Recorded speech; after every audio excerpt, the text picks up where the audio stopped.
The propaganda's a win, stress feeding on my tension. My countrymen, they love their fiction.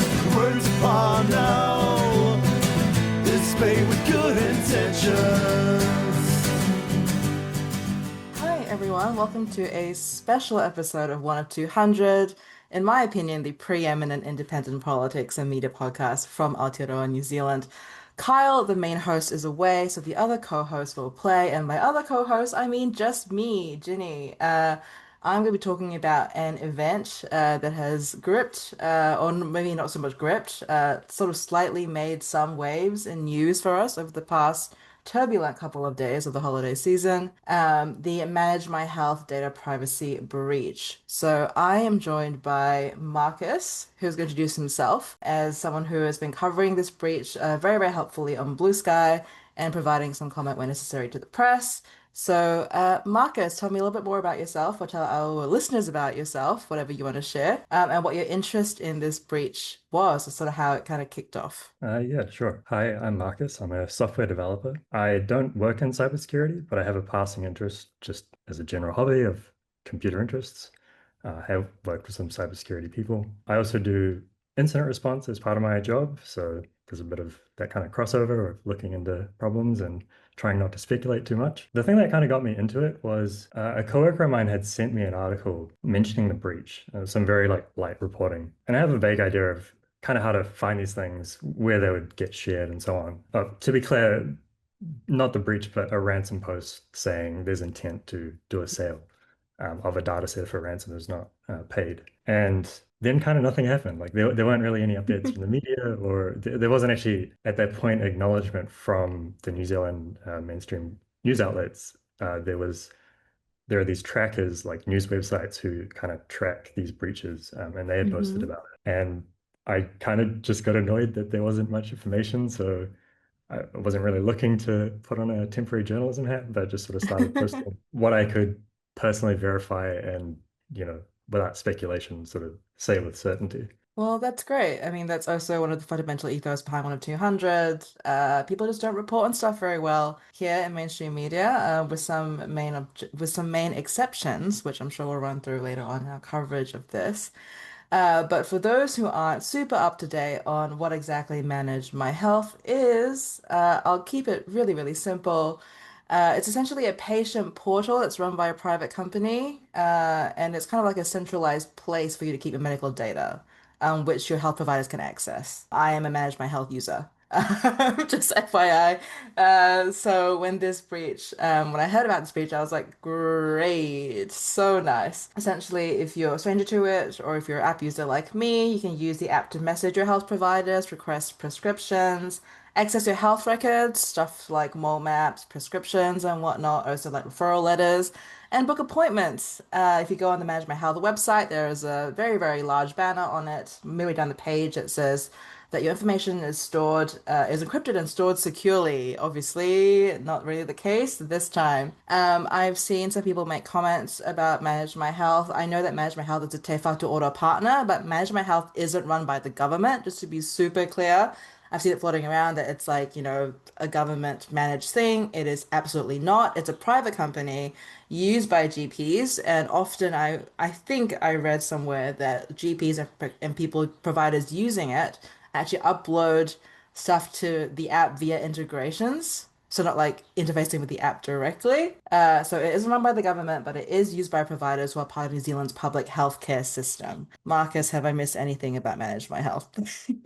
I'd agree with pretty much all of that framing. The only two things that I'd add is that where the integration is with Te Whatu Ora is that you can log into Manage My Health with a My Health account, which is an account provided by Te Whatu Ora, but it has access to be seen by Manage My Health as your account, kind of. So the other thing would be that GPs don't actually provide, as far as I've been told, they don't upload documents into Manage My Health directly. They'll often use practice software such as MedTech Global and My Indice or My Indiki. I've never heard it pronounced in real life. And then Manage My Health will have integrations where they'll either get a notification or they will call out to those practice softwares. I'm not sure which. And they'll pull that data and sort of store it locally in their own systems. Oh, okay. Interesting. So there's basically like another layer of information handling before something goes from the GP to manage my health. Yeah, I Okay. think Manage My Health offers all the sort of busy work, like the scheduling appointments and the messaging, Yep. and probably they send the electronic prescriptions to the pharmacies, but they don't directly receive health documents, although they Okay. do store them. It's just they pull them from somewhere else. All right, cool. That's good to know. Thanks for that extra detail, which I don't think I've really seen anywhere apart from maybe one article today. So it's good to know the sequence of events, I guess. This has just been sort of told by a few people in the industry. Yeah, cool. Gotcha. All right, now that we've got an understanding of what Manage My Health is, I'm gonna break down a brief outline of what happened. Again, I'll give it my best shot and then throw it to you, Marcus, if I miss anything crazy. So, to my understanding, over the holiday period before the new year turned over, Manage My Health was compromised. And in the latest press release that they put out, I think they said approximately 7% of its 1.8 million users are confirmed to have been affected. A portion of the app called Health Documents was compromised, though this appears to include pictures of patients as submitted to various providers, referral letters, discharge summaries, and also a bunch of personally identifying information on most documents, things like your address, your name, and your NHI number as well. My understanding is that this information is probably useful to people that want to carry out self-identity fraud, just speculating as a non-cyber professional myself. And so far, the user or users who have taken credit for this breach called Kazu, they've been involved in hacking other databases recently as well. Do you have a more, what's the word? Do you have a more detailed timeline? Do you think that I've missed anything super important or? No, that's all correct. The 29th of December was allegedly when the dump happened, and Hmm. 30th of December, New Zealand time was in the afternoon around 4:10 was when the initial ransom post went up. Hmm. But one caveat I will give though is that times given by the breacher don't have time zones. So we don't, it's assumed that these are New Zealand times, but often they're not. Right. Okay. Because it might have been the time zone of the location that the breacher is in, which is likely Mm. not to be New Zealand, do you think? Yeah, like for an example, the ransom post that went up. Mm-hmm. If you would actually view it, it would say that it was posted at 8:40 a.m. on the 30th of December. But Mm-hmm. given who set up the board originally, that appears to be Indian time, and the correct Oh, would be 4:10 p.m. It doesn't change the date, but like there are yeah. a bit of assumptions around like timestamps where there is no actual time zone. Right. But I Okay. believe that the days that are stated are correct. It's just, when exactly these things happened. Yeah. And what's the earliest you think Manage My Health would have been notified or known about this? They said that they were notified by, quote, partners on the 30th of December. So these might be the integrations of where they get information. Okay. We don't really know the specifics.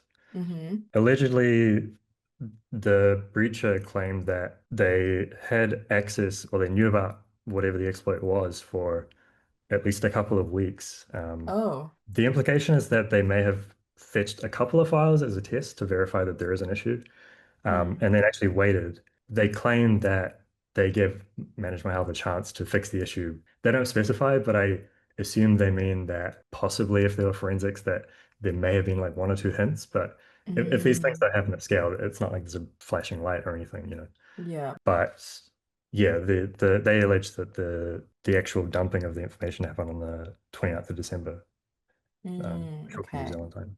I think as well, you did a really good write-up on this, which we will link to in the footnotes for this episode. But I think you mentioned that the size of the breach was somewhere in the realm of 108 gigabytes and had over 400,000 files involved. And the ransom amount requested was $60,000 with no stated currency. Has this information changed since you wrote your recap? If you want the specific number, they claimed 428,337 files, um, Oh. 108 gigabytes. The ransom is still 60,000, Hmm. but we've since learned that there was an FAQ that the breacher had put out. They alleged that the original ransom started at 300,000, Oh. presumed from the communications, but this was not public. Mhm. But they had worked down to what they called, quote, minimum price. Um, so we don't know any details about the back and forth that would have happened. Yeah, no, that makes sense. I think your write-up also mentioned that they had breached two other databases, or at least one other one in December, based in the UK, and asked for a ransom of 100,000. I think there's about five-ish or so. This Ooh. breacher, there was another article that sort of talked to them a bit, I think in November. The Hmm. breacher alleged that they've been part of groups for a while, but then they recently branched out on their own. So they're relatively new in the scene as far as Right. I am. And currently, right now, they have another breach of a Saudi Arabian architecture firm called Saudi Icon. Uh-huh. I don't have the number written down, but if I remember, they wanted $200,000 for that. And they've since said that they kind of don't really care about this breach anymore because they don't expect to get paid. And the other Saudi icon ransom is much higher. So all of their effort is currently focused on that. Interesting. They had also originally claimed in the ransom post that they were going to put the data up for other people to buy if the ransom isn't paid. Uh-huh. But they claimed in the FAQ that they've changed their minds and that they're Huh. just going to release all the data, basically as a marketing tactic for future buyers to say like, hey, look at the quality of what we've done, and I guess also to send a message because they claim that up to today people have paid ransoms, so they want to kind of use this as a message of like they didn't pay. So yeah, Right, okay. Interesting.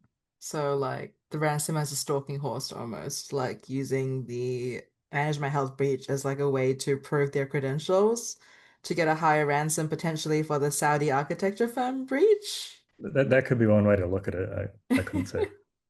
Yeah, that's fair enough. I'm just speculating. I mean, if anyone's gonna have 600,000, was it 600,000, 300,000? It's probably gonna be a Saudi architecture firm. So they're Yeah, probably gonna be okay. I Honestly. have seen some discussion.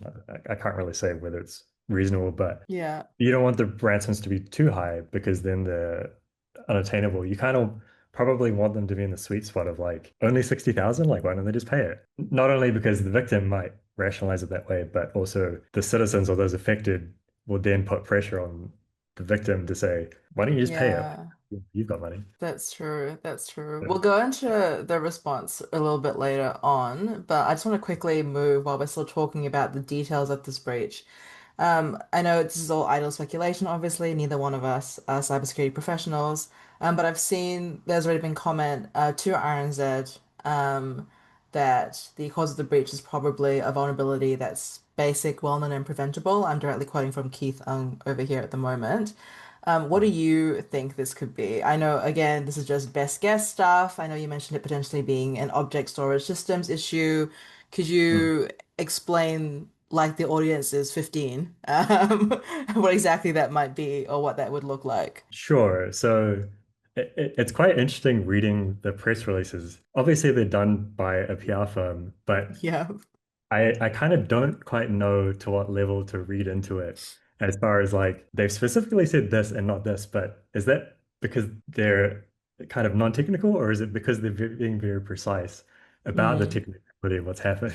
And I'm not really sure which is the case.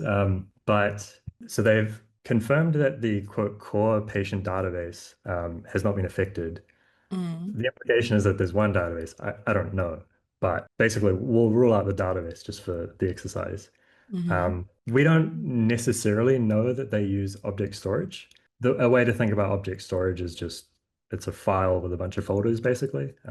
For a developer, like that's kind of the interface that you're given. You just upload mm-hmm, files or blobs of stuff. Unlike a database, which you can think of as sort of a spreadsheet with many tabs, basically. Kind of by definition, you wouldn't put file content in a database. You would only put mm-hmm, things textual in nature. So the implication is that they have either object storage, which is a certain type of, store files, not like sort of like a Dropbox type thing. Maybe some other type, but it's probably object storage because that's kind of what everyone uses in the industry. mm-hmm, We don't know exactly how.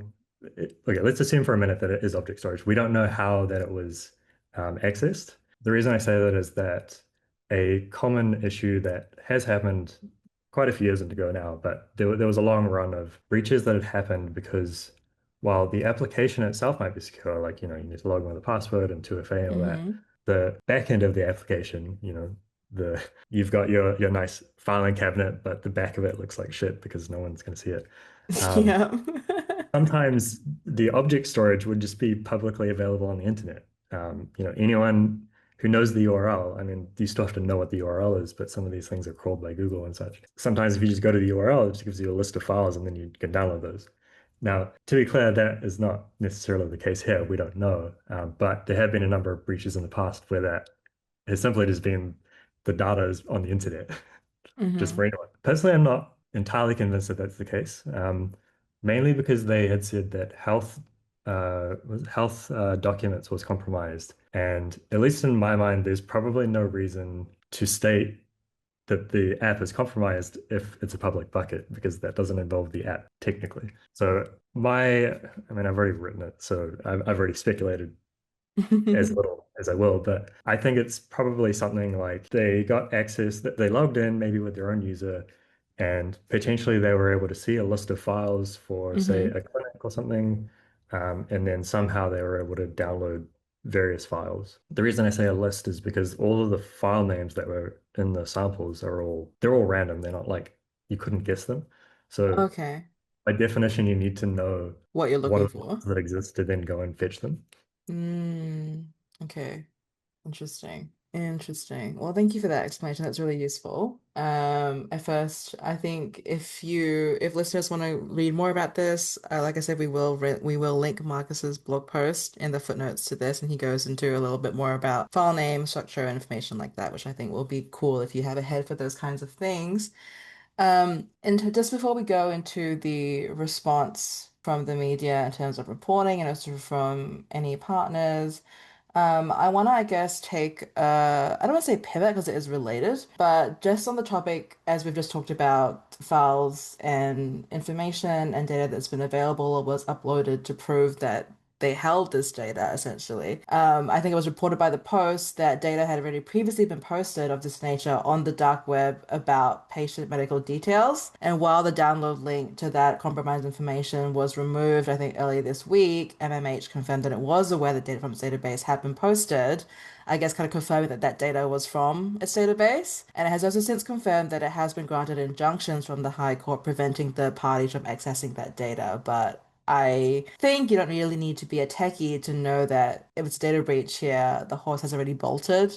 Like the data's out there. It's kind of floating around the sphere already. And I know people have been asking as to whether or not MMH has breached its obligations to users under the Privacy Act 2020 and the Health Information Privacy Code. I've read some of the press release language similar to you, Marcus. I think I've been like, are they being vague on purpose? Like, what's happening here? It looks like if you do look up information about the Privacy Act within those press releases, if you even control F the word privacy, for example, they mainly refer to meeting existing notification obligations, which is basically what that means is they talk about meeting Privacy Act obligations in the event of what to do when data has already been accessed, where privacy has already been breached. The latest press release from today from Manage My Health says that they are dealing with a situation where there's multiple data controllers, and all of them have independent notification obligations.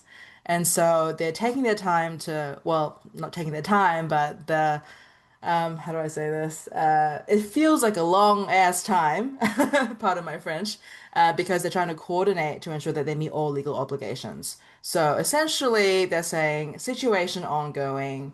We're trying to fulfill all obligations to users as to what happens in the event of a breach, but nothing so far. Obviously, it's smart of them to not, I guess, implicate themselves, but no word right now on whether or not they've breached any existing obligations about storage and data and security by being a victim of this breach. My question is, what I know you've been fielding some questions from press yourself and from other people interested in this matter.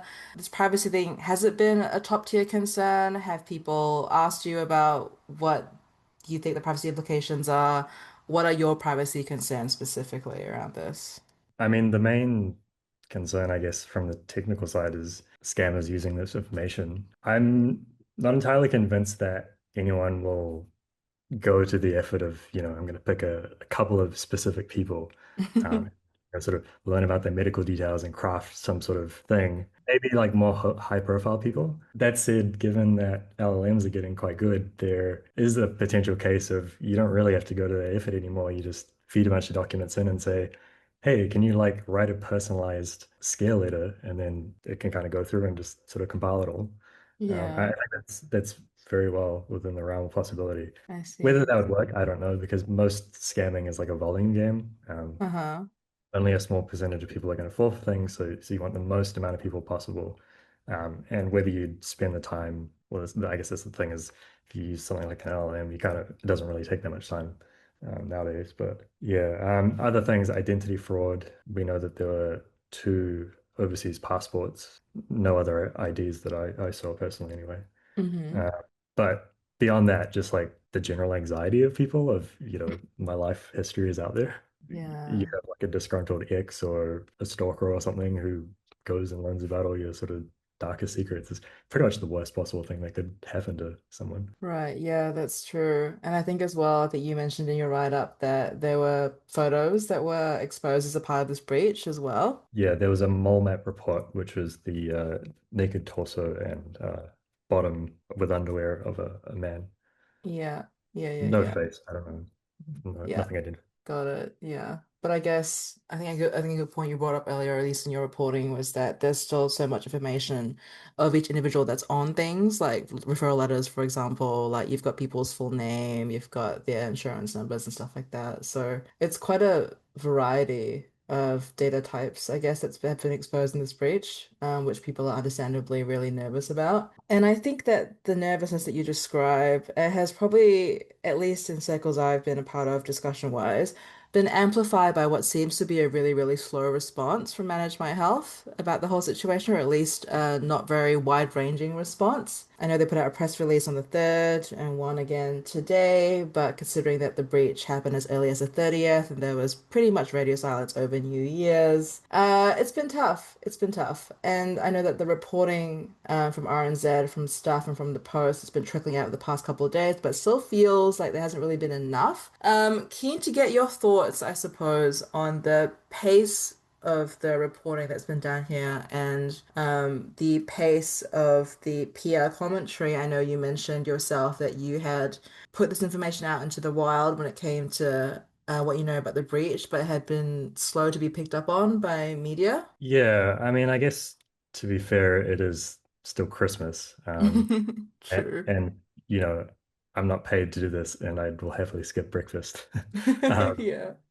so I can't blame them for that angle. There definitely was a long time, only until I think the third or the fourth, that Hmm. I saw any articles that actually acknowledged the contents of the samples. I mean, the legality of them is questionable, but I think there is a public interest. Hmm.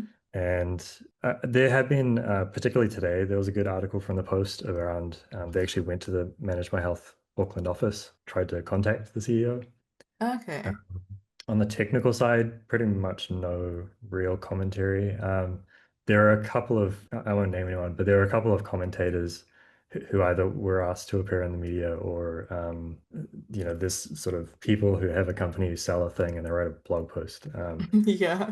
Even the technical stuff is like, kind of, what are you on about? Interesting. Yes, this may be true, but this has nothing to do really at all with the problem. Right, Um, LinkedIn commentary. I'm well Yeah, familiar. and a lot of the kind of reason that I even did any of this is I was about like, can I get some good commentary? Like, I guess I'll just do it myself. Like Yeah. after this, I'm just gonna go to back to my job, and I'm not gonna keep posting on it. This is a temporary deal. Yeah. Yeah, no, that makes sense. Yeah, so I was gonna say, in terms of the response, I know you mentioned that it's obviously been a pretty fraught period of time. No one's expecting that MMH turns anything around overnight. But I just want to go into a little bit more detail about the most recent press release that they've put out so far, dated today, the 5th of January, as of the time of recording. So Manage My Health has confirmed that providers have all been notified of this breach at this point. You would hope so. And that essentially they've identified all the individuals who have the information that's been affected by the breach. They also mentioned that they would start to notify individuals soon, and we'll be doing daily updates or like a cadence of daily updates. but the breadth of information to be covered in those updates is kind of uncertain.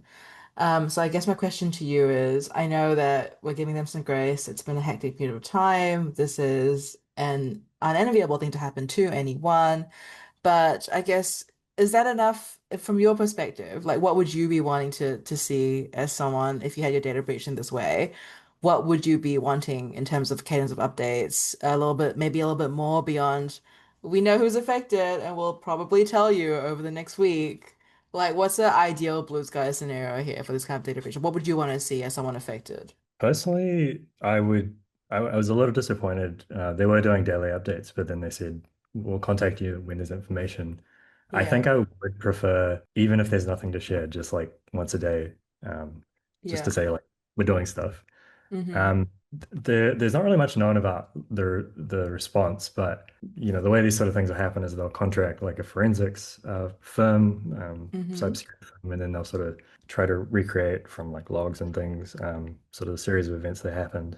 Right. That process, as far as I understand, shouldn't have taken very long. We know from MMH that the issue has been fixed, and the breacher themselves claimed that the issue was fixed. I think it was 3 hours after they posted the original ransom. I guess with the understanding that they don't operate independently, they have all these sort of integrations, and there's a thing with two-factor aura and all that. Perhaps the reason that it's taking so long is just all the cross discussions and all that sort of stuff. I am still surprised that it has taken this long, though. I mean, at least they could have bulk emailed everyone to say this has happened, and then we'll follow up if you specifically have been affected. Because I suppose it can't be any less anxiety inducing than no news or speculation and so on, right? Like, there is specifically a carve out in the Privacy Act, Section 115. How sad is it that I know that? Which says that they have to notify people, I believe it says, quote, as soon as practically possible. So Mm-hmm. I've seen some people say probably 72 hours-ish will do good. Mm-hmm. It does say that you don't have to identify people, notify people specifically um, if you don't know at the time, but you do obviously have to do it later on. It Mm-hmm. says specifically if it's going to be a continuous impact, which I mean it is. But yeah, at Blue Sky, I would like them to have just told everyone, like, hey, here's a thing.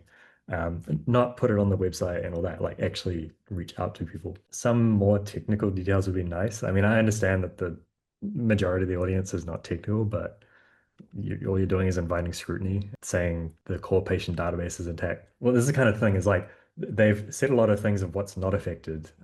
Yeah. I mean, it's fine to do, like, but it just kind of when you're reading it and they say this thing that would never have been involved probably at all was not affected, and you're like, okay, but like doesn't really comfort me. Default aura is not affected. And it's like, well, no one ever said that they were breached anyway. Obviously, it's good that they Yeah. verify it, but yeah, I don't know. It's a hard one because like they kind of can't or shouldn't talk about it because if you say, oh, we're fairly certain that the issue is like object storage, then you're just kind of inviting scrutiny from other ransomers and interested parties to be like, oh, well, let's have a closer look, I guess. Right. I see. Although normally that'd be the most protected thing right now because it's being scrutinized by forensics. But yeah, I don't know. At the least, just they only said they were sorry today. It's been like 6 days. Like, Yeah, it's been like 6 days, and I mean, I found out about it through reading Blue Sky, right? And I'm someone who uses mm, Manage My Health. So when I found out about it, I was like, okay, so today or maybe tomorrow at any point now, I'll get an email from them being like, hey, there's been a fucky wucky somewhere, we're kind of working on it and we'll figure it out. But literally radio silence from them, right? And so I think, like most people, like you mentioned before, there's a general sense of nervousness and anxiety around how this response has basically been handled. mm, And I think that has led people to speculate wildly on Reddit and other forums, in Facebook comments, for example, about what might happen next, about, like, I guess, what happens in the event that the ransom isn't paid, what happens if we do pay it, what are the possible dangers. And again, I've said this many times before in this episode, but both of us, neither being cybersecurity professionals, Keen to hear, I guess, what your best guess is on some of these outcomes. So, for example, I know that we have a deadline coming up very soon. I think it's the next morning at the time of recording, maybe It's 5 a.m. or 5 so. 5:37 a.m. Although I don't expect that they'll be on the dot. Yeah, 6th of January. 6th of Jan, around 5:37 a.m. is when we expect the ransom deadline to kind of run out, right? Hmm. So let's say theory crafted, if by then it has been paid, what do you think is the most likely next step or course of action for the breacher? Well, if it hasn't been paid, then they've very clearly signaled that they're just going to dump it on the internet. There's no way to verify it, but the breacher, when I was talking to them earlier today, Mm-hmm. seemed to indicate that they were going to use the IPFS, or the Interplanetary File System. Personally, I'm not too familiar with it. I haven't had a chance to really read of it. I'm like vaguely aware. As far as I'm aware, it's sort of akin to like BitTorrent, where you can upload chunks of files and they get shared globally across people's computers who want to host this IPFS software. Okay. It makes it very hard to take down files because there's no central entity. So Right. if they do use IPFS, there isn't really a mechanism to take it down as long as people Mm, keep resharing it, and obviously shady individuals will. This kind of ties into like the blue sky response, which is that while they're gonna put up an 0800 number, they've said MMH has said that, but with identity fraud, it's like you might want to get insurance, or you might want to get like stops on things, cards and all that. yeah. I don't know whether you would go to that extent, but like normally with these breaches, you have like the credit card scoring companies, for example, who might offer identity fraud monitoring and things like that. There's been Mm-hmm. no indication of whether Manage My Health would provide that or pay that, or Mm. even, telling people like, hey, you might want to go get this. They've said that again, there's the 0800 number, but they haven't actually said that they're going to help you at all. Yeah, that's right. So it could be like hey, like a way for us to, it almost feels like a last minute, like to catch all of the potential affected people type notification hotline. Like, Mm. hey, I've been affected and maybe it hasn't been picked up by how they've identified everyone who was affected on their side. But I think you're right in that it has the press release has been super vague. And so again, as a user, I've been like, what happens if the ransom doesn't get paid? Like I know that they're gonna release it, but if they do release it, what is my course of action? And I think you mentioned as well the type of information that's in this breach might not necessarily be credit card numbers, but things like your address, right? Or like, where you live and your AHI number. And it's like how if it's not something that like a bank can help you with in terms of like fraud detection, like there aren't really many other avenues to, I guess, protecting where you live, right? Like, like taking the information down, for example, or so like if I you're don't looking even know at, if you can get a new NHI number. yeah. Maybe you can, I don't know. So I feel like there's a lot of questions about what happens to the information now that it's out there. Like, what are the different potential recourses or avenues of recourse that people have? And I think we're kind of coming up dry in that sense. From what you know, I guess personally, or at least from what you might intuit of having communicated with the breacher, if the ransom gets paid, do you reckon that they will just step off and be like, "Cool, I'm focused on hacking my Saudi architecture firm right now. Thanks for the money. Here's the information back," or like, what do you think is going to happen in that event? So, from the ransomers' point of view, there's kind Mm. of two angles. Within the whole ransom space, there are those who are, I'll say honorable, but obviously you can't be as honorable as you can be as a criminal. Um, Yeah. and then there are those who either don't care or are very sloppy about the practices and so on. One type will at least not release it. There's no way to confirm whether they actually delete it, but maybe they Hmm. will. Maybe they'll stick to their word. And then there are others that this has happened where they get paid the ransom and then they just release the files anyway, or they get paid and then they resell the files and make another payment, Mm. another source of income. For the ransomer, they've indicated that they'll delete the files, but obviously they're going to do that anyway. They sort of Yeah. indicated like it's a very trust-based thing, so there's no reason to not. We can't Hmm. really believe any of that. So yeah, I don't know. Either nothing happens, or the data gets released, or it gets put up for sale if the ransom is paid. And because it's impossible to know which of these would happen, My assumption, and I think from reading some breaches, this is kind of the default response, is that I don't know that they're negotiators, but they'll have probably the National Cybersecurity Center, which is part of the GCSB. They'll probably be giving them some advice, and I imagine the default stance is don't pay it. Yeah. The reason you wouldn't pay it is because, first of all, there's no guarantee that paying it will do anything. But also, the other problem is that if you do pay the ransom, you basically send a signal to other ransomers to say, hey, this is a country that has entities who are willing to pay ransoms. Therefore, you Mm. might have some luck if you do a ransom as well. The only unfortunate potential good thing that might happen if they release the data is it sends a signal that says we don't negotiate with terrorists, basically.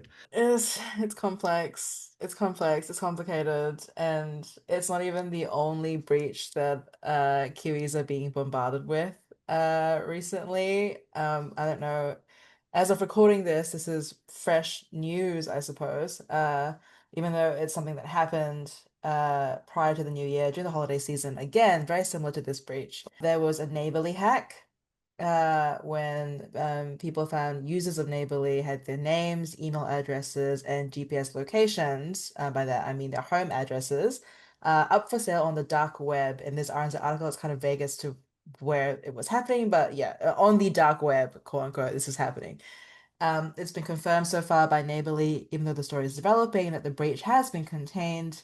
But they put out a statement to staff which expressed concern around the fact that there's GPS locations, aka people's home addresses, out in the wild, and that obviously the people who have lost that data are still subject to further threats, even if the platform has now been secured. Um, in practice, once it's out there, it's out there. I'm quoting from the staff article directly. So I know that we're probably thinking the same thing, which is that this stuff happens over the break for a reason, aka everyone's away and busy and it's hard to respond to these threats. But, do we think that there's like been an uptake in this sort of behavior? Is it just because it's the season for it right now? We've seen these two breaches happen really quickly back to back around the same time, targeting very similar information. Is it just par for the course? What do you speculate? Well, it is definitely intentional that you would do these sort of breaches during the Christmas period while people aren't away. It's not Mm, by accident. I have seen a little bit of speculation of like, is New Zealand now a target and things like that. yeah. Personally, I'm not convinced. I think it's just an unfortunate coincidence. I mean, I think there probably only will continue to be these sort of breaches. Mm, The reality is that I probably shouldn't say it, but there isn't really regulation with private businesses and how they build software and all that. Nothing stops someone saying, "I'm going to spin up a startup and I'm going to hire a bunch of interns," and then obviously, Manage My Health has some frameworks they have to adhere to because it's medical data and all that. But mhm.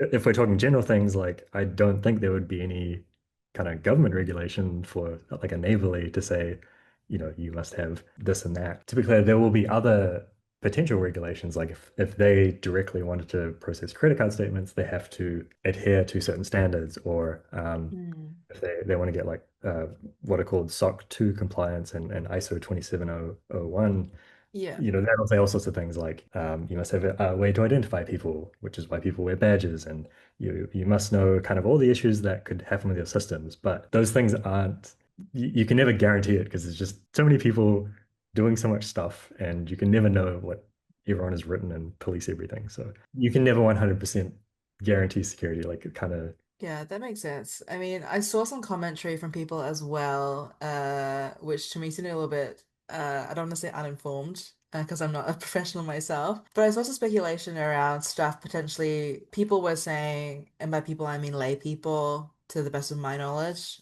lay people were saying on online forums and other places that stuff would have been more secure if there had been like a central digital ID, which to me seems like the opposite of what more secure would be. Because I feel like, if you just have one system which has everything about a person on it, and that gets breached, then it's going to result in like total annihilation essentially, as opposed to having all these other small systems. I guess where I'm going with this question, or I guess this train of thought, mm. is there any sort of way or more effective could we have taken more effective measures? Are we just completely inept when it comes to dealing with these threats? like, I guess, is the way that this threat has been dealt with, either on the neighborly side or the management health side, is it normal for the industry? Are we lagging behind in some way? Like, are we missing something? It just kind of feels like to me as a non-cybersecurity person, that there just seems to be a lack of knowledge about this technically and generally, and also B, any sort of real understanding from lay people or from the media around what should be happening in these situations. Do you think that we're uniquely unprepared for the situation? It seems to me as a layperson that there's been a general lack of technical knowledge, both in the common people and in the media around what the next steps are when these things happen, even how to report on it.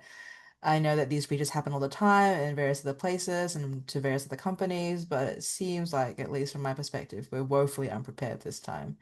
So, do you think it's unique to us? Is it just the way things are right now in the cybersecurity space? Yeah, I know we're not working in that space, but as an observer of this instance, Mm. what are your speculations? I don't think it's unique to this country. I think kind of every country has to deal with this. There was a really good quote that I heard the other day that sort of summarizes this all, which is like, Yeah. uh, those who are experts who have the knowledge to talk about a topic aren't allowed to talk about it, and vice versa, Oh, those who don't have the knowledge are free to talk about it. So I don't right. doubt there are security firms and smart people, but some of those people might be engaged in the manage my health breach, like providing them Mm, services. So yeah, they're not free to provide commentary even if they wanted to, at right. least in real time. I mean, I'm not a journalist, but I don't imagine that compared to like a private company salary, for example, it's particularly attractive to go and do public reporting for a media outlet. I mean, I'm sure there are quite successful people actually like for media who do a very good job and Mm, are user funded, but for the most part, I'm not aware of too many of those in the country. I don't know. Overall, I don't know that there is a way to really be prepared for this sort of stuff. yeah, Like you brought up digital identity. You could make an argument that, say, for example, there are those overseas passports. Technically, one of the selling points of something like a digital ID is that you wouldn't have to provide a passport because the thing you're trying to prove with a passport is citizenship or that you qualify for something. yeah, So the digital ID is normally there's kind of nothing to store, so there's nothing to steal. yeah, Now, to be clear, I don't necessarily agree with the idea of a digital ID. I don't think that having the government have a unified view of everyone is a good idea. yeah. But that is one argument you could make as well. Mm, But I don't know. The reality is that you're not magically going to get politicians and all that. And the healthcare system doesn't have really funding to, I mean, even operate at all, let alone have people sort of on staff who can write really good postmortems and, all that sort of yeah, stuff. This is obviously wider than healthcare, but yeah, probably the best response, not the same as transparency to be clear, but the best response you'll probably find is, private companies where private tech companies, I guess, because by definition, they can talk to the technical nature of how the breach might have occurred and so on, and yeah. things like that. Yeah. Yeah, that's great. Thanks for that. That makes sense. Just to wrap it up, I think I just want to hark back to earlier in the year. I think it was August this year when we mentioned in one of our episodes. If we didn't, Mitch cut this. But I feel like I remember talking about this, that as of August this year, there was something like they had a cybersecurity study done from I think a firm called NWebbed New Zealand, and they carried out a study which basically so they reviewed over 30 billion breach records and revealed that information had been compromised for more than 198,000 New Zealand businesses and entities, including like government worker logins, banking staff credentials, and healthcare accounts. And that passwords and emails for those accounts were being traded or given away, and that they had their authenticity verified for some. Um, and I think as part of that breach report, it was mentioned in coverage of this breach report that there was a general lack of awareness in New Zealand that cybercrime, and that people assume that happens to big companies like Fortune 500s, for example, but that people don't really think that it happens to them, and that they underestimate the frequency of these compromises and breaches happening, that companies get targeted day to day, and that we just aren't really aware of it, as I guess a society here, and its effect. And also that nowadays attackers or breaches can work even more quickly than before because of things like automated tools, scanning for logins and accessing systems and whatnot. Um, so I guess as a observer yourself of this most recent MMH incident, and as someone who has an interest in this cybersecurity field, even if it's just a hobbyist interest, Mm. I guess what could we do? Is there anything that users themselves individually can do to help lessen the risk of stuff like this happening? I know we can never prevent it because obviously it's all about, it's our data that we willingly give to other goods, services, and platforms. But what can we do to minimize personal risk to ourselves, I suppose, in these situations, if anything? I don't think you'll like my response. No, it's fine. It's good to have a So response that I hate. Let's go for I, it. I mean, the defaults are, set a strong password, put symbols in, use 2FA. But if you had been sort of understanding what I'd said before about like, object storage is kind of closer to the back end exhaust area of the Yeah. system. And this has been a thing too, is like people say, should I reset my password? And again, we don't know how the breach happened, but if the breach is that someone got into the infrastructure and they took content out of the infrastructure, it's like extra securing your front door when they got in through the back. Like it kind of doesn't make a Yeah. difference. Okay. That Now, makes it's still sense. a good practice because, there are other people whose job or their day job is that they Hmm. try to, break passwords and get into things and so on. But for this particular case, I don't know that having two-factor would have actually made a difference, for example. So that kind of brings you to the next thing is like, I don't know, probably talk to your MP and say, hey, can we get some better representation that people who kind of know how things work technically, or, stronger laws, or Yeah. um, maybe there should be a law that says well, I mean, there's the Privacy Act and all that, but like you probably could have quite stronger privacy protections. Yeah, A absolutely. really good way to think about it is, there's value in data right now because, like the Neighborly breach, for example, I don't Hmm. actually know much about it, but like, there's GPS coordinates in there. So like for Yeah. Neighborly, like maybe there's like a business model where you sort of aggregate like what are all the popular areas or something. Probably doesn't Hmm. make sense for Neighborly, but definitely like a Google Maps, right? Like there's value Yeah. in we can tell third parties like, oh, this particular area is really popular. Yeah. Now, the way to think about like what I've just described is software as an asset. What you ideally want, sorry, not software, data as an asset. What you ideally want is people to think of data as nuclear waste. Like they want as little of it as possible, and they want to get rid of Right. it as soon as it's not needed. Um, Okay. I mean, as an industry, like that's kind of the only way to stop this is like make it radioactive, the perception, so Hmm. that we're not storing stuff longer than we need to, and so on. Right. Yeah. Um, but and then I don't know, yeah, stronger laws that say treat it like nuclear waste, basically.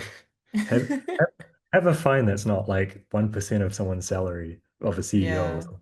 Like, Yeah, that's a good point. I guess we need stronger deterrents, essentially, is what you're saying, which I completely agree with. I think our Privacy Act, and many people mentioned this in their commentary around this issue, that it's a little bit toothless when it comes to things like this, and it could definitely be updated. I know that cybercrime is always evolving, the Talon manual is always evolving, but I do think that we just don't crack down on it hard enough with our own local legislation. So that's a really good point. another Um, way of framing it, which I think is quite important, and maybe hmm. once you hear it, you'll sort of notice this.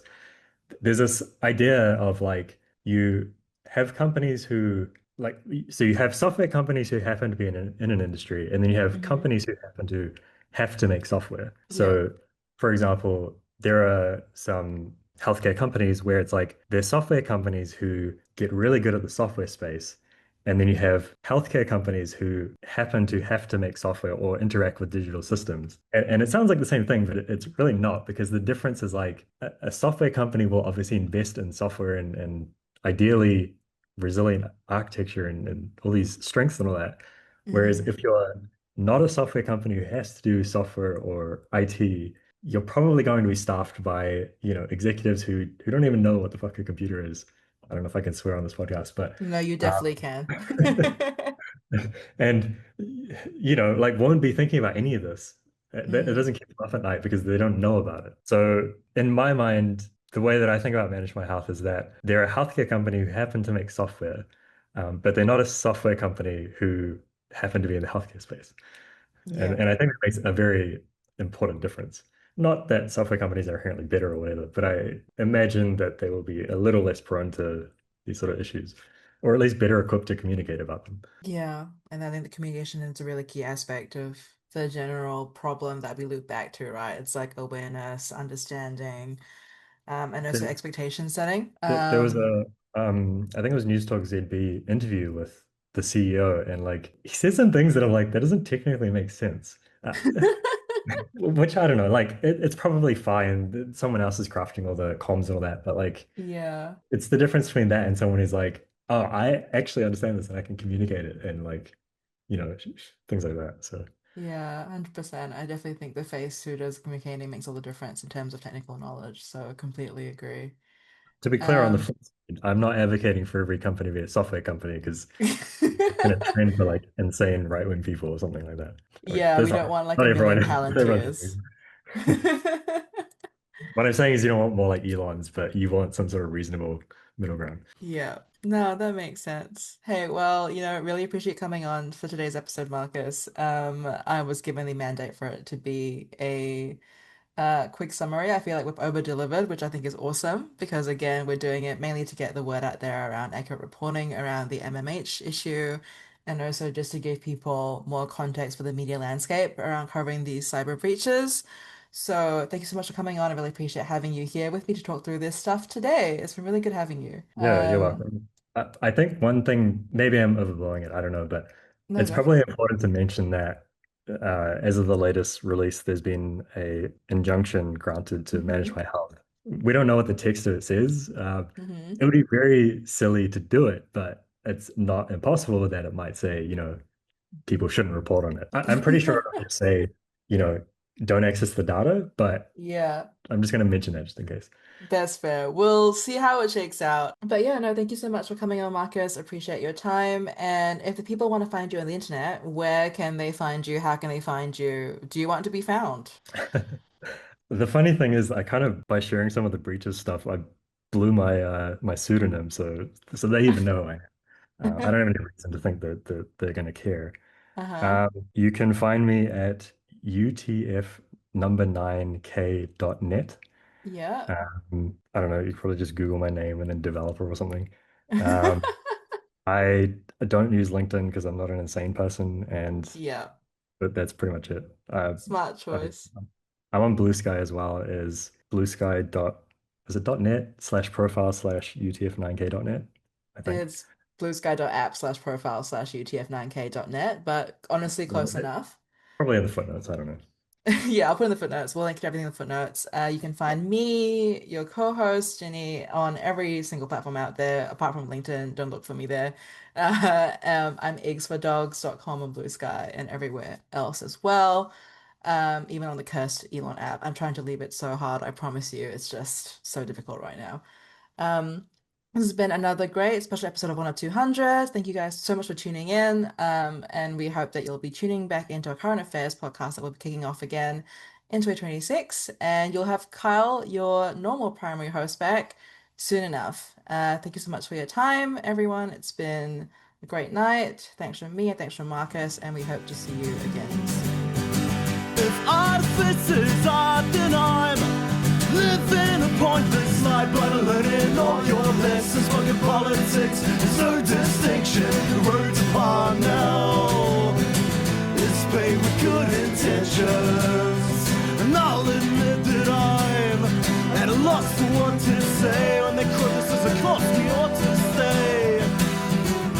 'Cause I live amongst the people every day.